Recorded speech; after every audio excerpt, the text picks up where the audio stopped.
Vamos a la palabra del Señor. Cuando nosotros leemos los evangelios, Mateo, Marcos, Lucas y Juan, encontramos un detalle, que hay 4 capítulos en San Juan que no figuran en los otros evangelios. El capítulo 13, capítulo 14, capítulo 15, capítulo 17 no figuran en los evangelios llamados sinópticos, porque Juan registró la sobremesa que tuvo Jesús después de instalar la cena del Señor. Por eso podemos hablar de una noche inolvidable. Cuando nosotros leemos estos capítulos, aprendemos muchos principios y muchos valores que Jesús le dejó a sus discípulos antes de partir de esta tierra. Cuando hablamos de una noche inolvidable, podemos recordarnos de cosas buenas. Hay hermanos que su hijo o su nieto nació a las 12 de la noche o a la 1 de la mañana o a las 2 de la mañana y fue una noche espectacular. Pero hay otros que tuvieron una noche desagradable por algo lamentable que sucedió y lo lleva muy grabado en el recuerdo. Y cuando nosotros, por ejemplo, estudiamos solamente el capítulo 13 de San Juan, encontramos que después de la cena hubo 2 momentos agradables. Cuando Jesús lavó los pies de los discípulos y cuando Jesús les dio un nuevo mandamiento. Pero hubo 2 situaciones desagradables. Cuando Jesús desenmascaró a Judas y cuando Jesús profetizó de que Pedro le iba a negar. Entonces, como dije antes, cuando nosotros vemos Mateo, Marcos y Lucas, conocidos como evangelios sinópticos, porque usted los puede acomodar cronológicamente los milagros, va a notar que Mateo se dedicó a escribirle a los judíos y Marcos le escribió a los romanos y Lucas le escribió a los griegos. Pero el Evangelio de San Juan fue escrito para nosotros, para la iglesia, donde hay conceptos bíblicos mucho más profundos.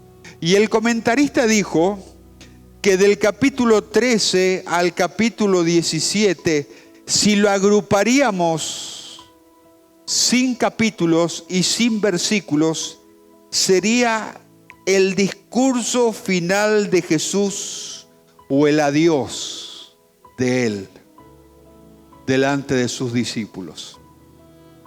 Miramos el capítulo 13, no lo vamos a leer todo el capítulo porque es muy largo, pero podemos resaltar algunos versículos. Por ejemplo, el 1 del 13 dice: antes de la fiesta de la Pascua, sabiendo Jesús que su hora había llegado para que pasase de este mundo al Padre, como había amado a los suyos que estaban en el mundo, y esta es la parte que a mí me toca, los amó hasta el fin.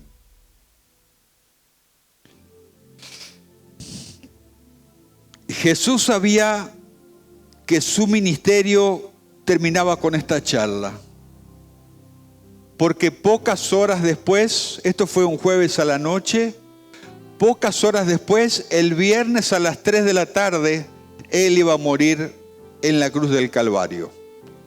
Y Él amó a sus discípulos, como nos dice esta palabra, hasta el fin. Y yo siempre me hice la misma pregunta y se la voy a dejar a usted.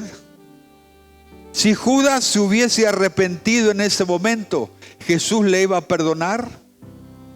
Él amó a sus discípulos hasta el fin. Y acá hay una enseñanza muy práctica para nosotros, y es la siguiente. Jesús ama a todas las personas, pero a sus discípulos o a los hijos de Dios los ama más todavía. No es un amor diferente, es otra dinámica. Una cosa es ser una criatura de Dios y otra cosa es ser un hijo de Dios. Y yo les puedo asegurar que el amor de Jesús en medio de la crisis, del dolor, del sufrimiento, es más para con los suyos que para aquellos que no le conocen. Dice la palabra que los amó hasta el fin. Yo me imagino ver a sus discípulos y estar Jesús mirándolos y pensando, bueno, dentro de poco voy a morir, voy a resucitar, me voy a sentar a la derecha de Dios y nos vamos a ver el día de mañana cuando vuelva por segunda vez y ustedes van a resucitar del cementerio. Y esa separación era una separación emocional también. Jesús sentía en su corazón emociones encontradas de salvar la humanidad, pero también de despedirse de sus discípulos. Dice el versículo 3 y 4, sabiendo Jesús que el Padre le había dado todas las cosas en las manos, que había salido de Dios y a Dios iba, se levantó de la cena y se quitó su manto y tomando una toalla se la ciñó. Sabiendo de dónde había salido y a dónde iba. ¿Usted escuchó alguna vez, y creo que sí porque lee muchos libros, sobre la identidad de las personas? Jesús tenía identidad. Él sabía de dónde había salido, cuál era su función específica en la tierra y a dónde volvía. Y he descubierto, o como dicen muchas veces los niños, he descubierto que hay muchos cristianos que no tienen identidad en el servicio. No saben por qué Dios los llamó, no saben qué tienen que hacer por Dios. Hasta dudan de dónde van a ir una vez que partan de esta tierra. Y qué bueno es cuando tenemos identidad, sabemos quiénes somos. Me gusta lo que dice un escritor sobre la identidad. Aquella persona que tiene identidad sabe el motivo por el cual fue creado. Aquel que tiene identidad desarrolla todo su potencial. Y aquel que tiene identidad deja semillas que beneficien a otros. Y qué bueno, porque Jesús tenía identidad. Y la identidad es conocer los rasgos y características que tiene cada uno. Y él conocía sus características, conocía sus rasgos. Cuando estaba en esta tierra, conocía sus limitaciones. Vamos al versículo 12. Versículo 12 dice, así que pues, después que les hubo lavado los pies, tomó su manto, volvió a la mesa y les dijo, ¿saben lo que he hecho?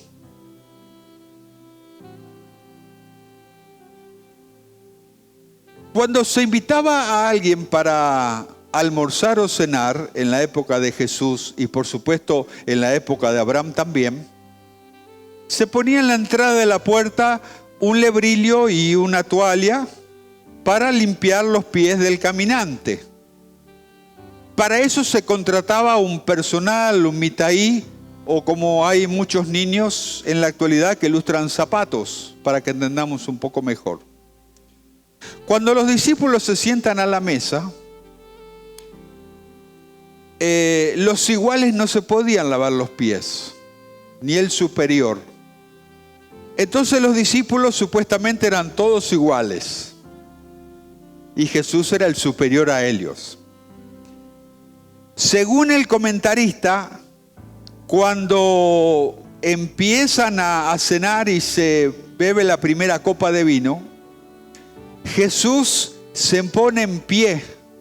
Y muchos de los discípulos habrán pensado, Bueno, el maestro quiere ir al baño, pero qué raro, porque el baño queda para ahí. Y él agarró para ahí. Y agarró para la toalla y para la palangana para lavar los pies. Hubo un silencio. Yo no sé si usted habrá vivido esta experiencia. A veces nos peleamos los esposos, o como alguien dijo, no, dialogamos a otro nivel. O nos peleamos con los hijos y de pronto viene un hermano o un familiar de golpe y se corta la conversación. Pero queda un ambiente en el aire que usted dice, si llego a hablar me cortan la cabeza, porque se siente en la atmósfera una tirantez. Y así se vivió ese momento. Los discípulos se quedaron fríos. Y nadie sabía qué hacer, nadie sabía qué decir. Pero qué lindo lo que hemos leído en el versículo 12, porque si nosotros la asociamos con Lucas capítulo 17, versículo 7, y Lucas 17:10, vamos a notar en Lucas 17:7 que el siervo que viene de arar el campo y que viene de cuidar las ovejas y viene cansado, su patrón no lo felicita. Su patrón le dice, llegaste, prepárame la comida. ¿Por qué nosotros buscamos constantemente el reconocimiento humano si el que nos contrató y nos llamó es Dios? ¿Por qué hay hermanos que se molestan cuando no reciben un reconocimiento humano? Si hemos sido contratados por el Señor. Y nuestro reconocimiento tarde o temprano va a venir de Él. Y si no viene en esta tierra, vendrá en las mansiones celestiales. Entonces Jesús enseña que tenemos que servirle y servirle y servirle. Y quizás cuando vamos a buscar reconocimiento, más todavía nos van a hacer servir. Yo recuerdo una vez que decidimos como equipo de trabajo en otra iglesia que estaba pastoreando, de cumplir todas las metas que nos pusimos en el año. Aumentar nuestras finanzas, aumentar la cantidad de bautizados, aumentar el nivel educativo. Bueno, hicimos más de la milla extra. Y a fin de año, cuando fue la cena de fin de año, estábamos esperando unas palabras motivadoras porque habíamos puesto de nuestros bolsillos, que usted sabe bien, los que sirven al Señor, lo que significa. Entonces pasó el predicador, dijo, tengo una palabra para ustedes que han hecho un trabajo excelente en la iglesia. Siervos inútiles. Porque simplemente hicieron lo que tenían que hacer. Uno de mis compañeros se levantó y se fue. Imagínate que vos hagas un esfuerzo por el Señor, pongas de tu bolsillo, ensayes, venga más temprano y alguien te dice, sos un inútil, simplemente porque estás haciendo lo que Dios te pidió que hagas. Qué mal que le viene a nuestro ego, ¿eh? Pero lamentablemente Jesús quería enseñarle este principio a esta gente. Dice el versículo 17, si sabéis estas cosas, bienaventurados seréis si las hiciereis. Ayer terminamos el curso, ¿cómo era el título? ¿Cómo ser sirviendo y ser felices o algo así, ¿no? O el que no sirve para nada, no sé, no me acuerdo bien el título. Pero algo así puede ser, sí. En el servicio está la felicidad. Dice, por ejemplo, otras versiones bíblicas, en vez de bienaventurados, dice dichosos, dice felices, siéntanse bien por servir. Da gusto servir al Señor. ¿Y cuál es la mejor manera de servir al Señor? La iglesia local.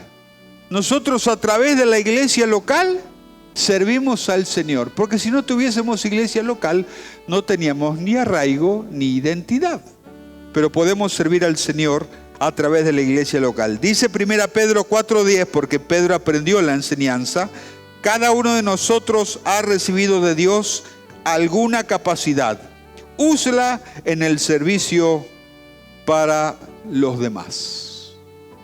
Amén. Vamos al segundo subtítulo. Jesús anuncia la traición de Judas. Ese está del versículo 21 al 30 del capítulo 13. Bueno, vamos a leer solamente dos versículos. El versículo 21 y 22 que dicen: habiendo dicho Jesús esto, se conmovió en espíritu y declaró y dijo: de cierto os digo, que uno de nosotros me va a entregar. Entonces los discípulos se miraban unos a otros, dudando de quién hablaba. Se conmovió en espíritu.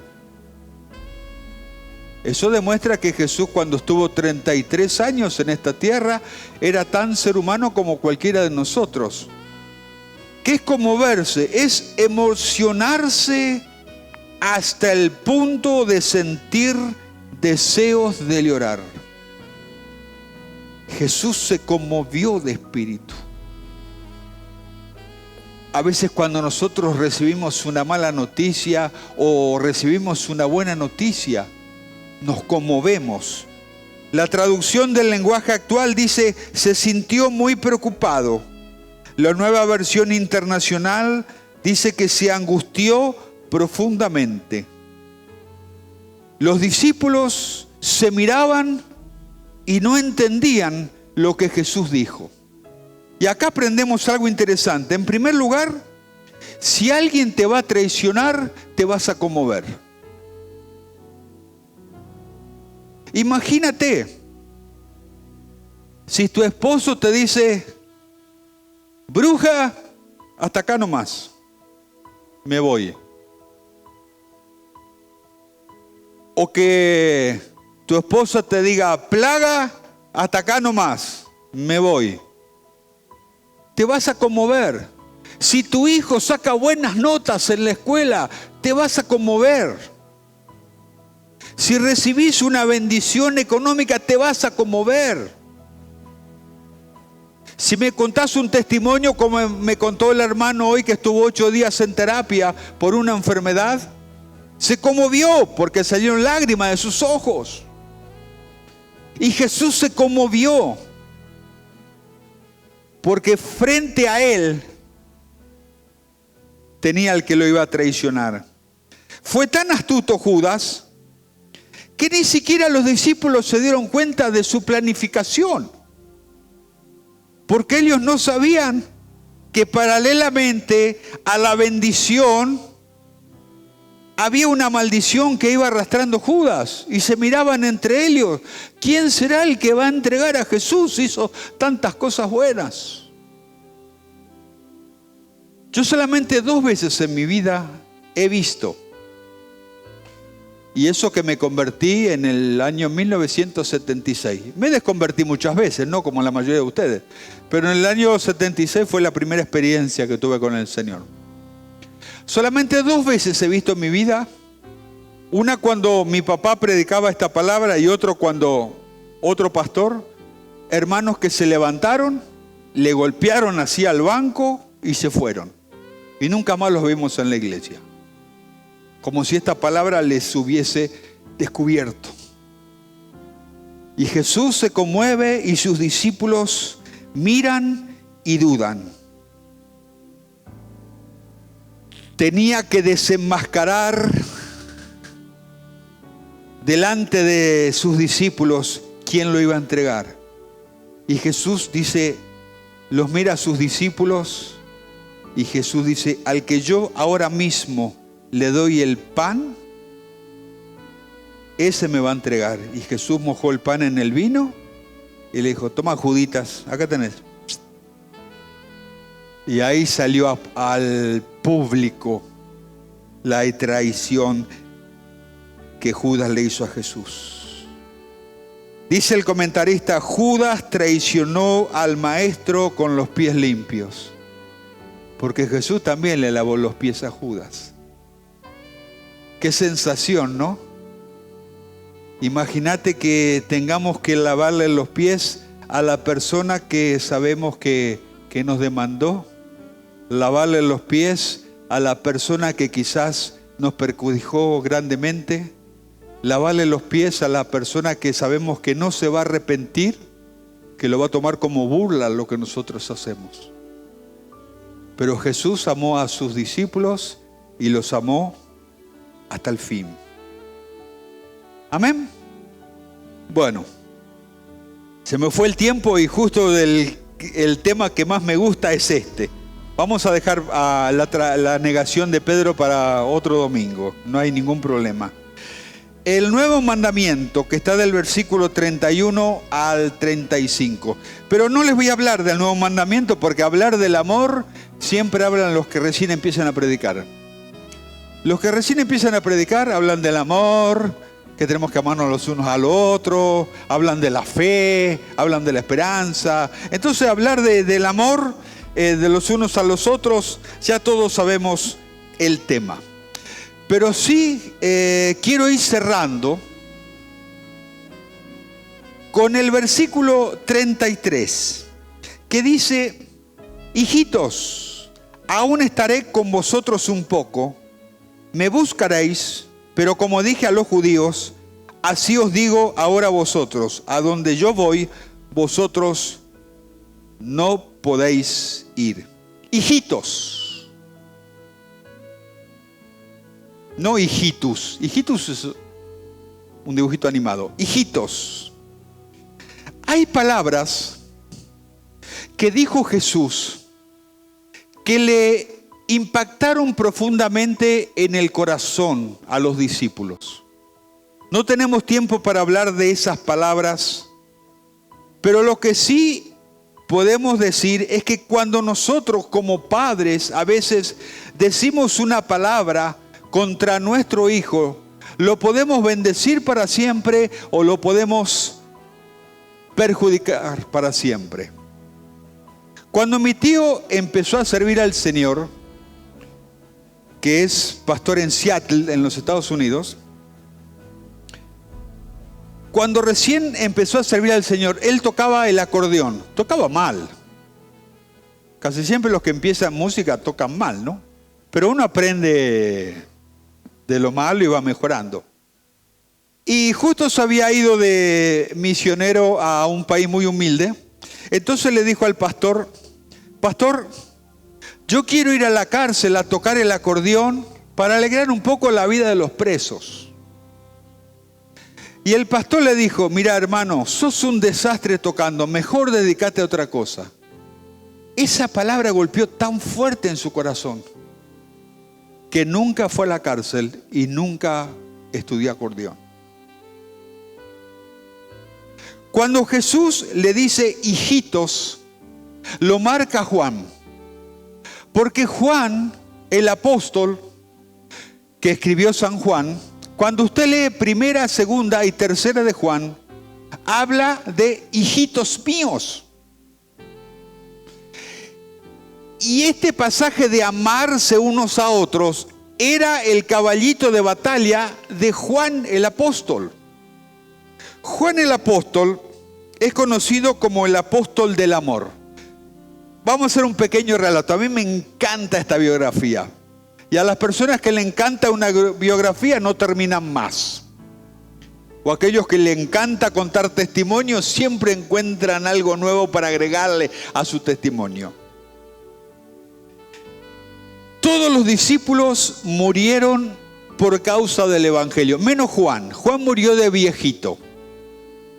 Más o menos Juan tenía 100 años cuando murió en Éfeso. Y supuestamente algunos creen que él fue el que fundó la iglesia de Éfeso. Bueno, Jesús muere, resucita, se va a los cielos. Los discípulos comienzan con la iglesia primitiva. Tenemos a Pedro, el evangelista, a Jacobo, el pastor, y Juan el maestro. Lo que quiero resaltar de Juan es que cuando Juan conoció a Jesús, tenía un carácter horrible, totalmente desagradable, totalmente descontrolado. Cuando Jesús lo conoce, Jesús mismo le pone un apodo a él y a su hermano. Le dice: ustedes, los hijos de Zebedeo, son los hijos del trueno, por su forma que tienen de reaccionar frente a los problemas. Con el tiempo, la palabra del Señor cambió el carácter de Juan y se volvió uno de los discípulos más mansos en la palabra del Señor. Hubo un emperador que se llamó Dominiciano, que lo quiso matar a Juan, metiéndolo en una olla hirviente, y Dios hizo un milagro y se salvó su vida. Pero lo erradicaron o lo desterraron a una isla llamada la isla de Patmos, donde no había nadie, donde estaba solo Juan y Dios. Y ahí él recibe la revelación del Apocalipsis. ¿Y sabe lo que yo aprendí? Aprendí que todos nosotros vamos a tener un Patmos en nuestra vida. Dios te va a librar de muchas cosas. Dios te va a librar de la muerte, Dios te va a librar de la enfermedad, Dios te va a librar de la crisis. Pero en un momento Dios va a querer tratar personalmente con nosotros y nos va a llevar a la isla de Patmos, donde no va a haber comunicación, donde no va a estar papá y mamá, donde no van a estar nuestros hijos, donde no vamos a tener celular, donde un lindo lugar, por ejemplo, es terapia intensiva, donde estás desnudito, todo el día está la luz prendida, perdés la noción del tiempo. Yo estuve en terapia intensiva, por eso le digo que es un lindo lugar para el tratamiento. Y ahí, estando solo, el Señor le da el Apocalipsis. Y algún día el Señor nos quiere encontrar solos y tratar con nosotros. Después de la isla de Patmos, sale en libertad y vuelve a la ciudad de Éfeso. Dice la historia que más o menos tenía 100 años. Yo a veces le digo a Mariano y Janina que quiero llegar hasta vivir a los 100 años. Y me dice mi esposa Beatriz: por favor, Señor.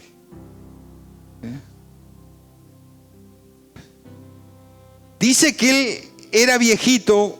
Y esta parte a mí me toca mucho. Y él no podía ir solo al culto. Lo pasaban a buscar 2 jóvenes. Y él caminaba así a los 100 años. Y lo llevaban al culto y lo sentaban en el primer banco. Y cuando él discursiaba, hablaba muy largo. Entonces nadie le daba oportunidad para testificar en la iglesia de Éfeso. Y siempre que alguien decía: bueno, acá tenemos a nuestro amado hermano Juan, que estuvo con Jesús, que puede testificar de los milagros de Jesús, que puede contar el tema del Apocalipsis. Él siempre pasaba y su tema era: hijitos míos, amaos unos a otros. Eso que le había dicho Jesús 70 años atrás se había impregnado en su mente y lo compartía con su gente. Y dice que más o menos a los 100 años partió a la eternidad de viejito. Escribió San Juan, primera, segunda, tercera de Juan y el libro de Apocalipsis. Queridos, vamos a servir al Señor. No vamos a esperar reconocimiento de nadie, ¿sí? Vamos a amarnos los unos a los otros. Vamos a servir a Dios de todo corazón. Y no que Jesús diga: Fabián, te voy a dar el pan mojado porque en cualquier momento me vas a vender. Eso va a ser muy triste y muy doloroso.